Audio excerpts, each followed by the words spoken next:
I'm a recovering alcoholic and addict myself. I've spent some time in psychiatric hospitals and spent a long time unable to figure out what was wrong with myself. Was it addiction? Was it depression?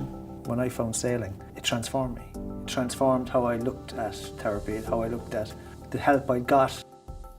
You're in such an alien environment, and it's not always pleasant. Seasickness, cold, wet. Somehow there's a real positive that could be taken from that, from sort of challenging yourself.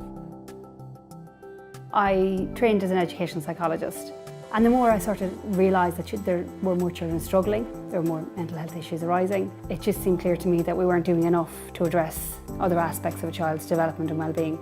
Once they're 16, 17, 18, their character has been formed, decisions have been made for them if they haven't decided themselves. This is an opportunity to get in and address root issues rather than be in the firefighting reactive mode that we're always in.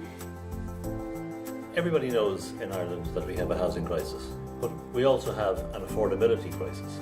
People want to be able to own a house or rent a house at an affordable rate. They want to live in houses where the mortgages don't cripple them, where their energy bills aren't sky high.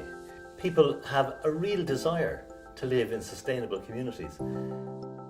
The year that I turned 14, my sister Shona was diagnosed with a brain injury. So I lost my sister, but I never got to grieve. She's not doing it herself, but I think that her story has meaning, and her story might remind people that life is short. If you do have opportunities, you should take them. The way that girls live at the moment, they cannot admit to being vulnerable. When you're given permission to say, I'm not okay today, it's so powerful because this pressure just comes off them. In Ireland, almost 80% of people with intellectual disabilities will never have a meaningful paid employment in their lifetime. And when we work with individuals and ask them what they want to work, they want to get paid. Money allows them to lead their own lives in the way that they choose. I just love coming into the cafe in the garden centre every morning and meeting the people that are working here and the people we're supporting.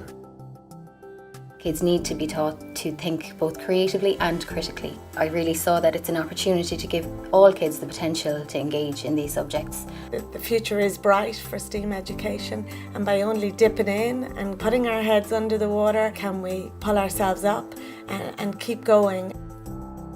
Faced with the question of what you do with loads of time, loads of space but no money, the only real answer I could come up with was to start growing things. Then, following the breadcrumbs, it was realised that hydroponics was probably the most efficient way. Our research led to geodesic domes, and then we started to think, well, how can we make this of benefit to the community around it? There's just negativity is pointless.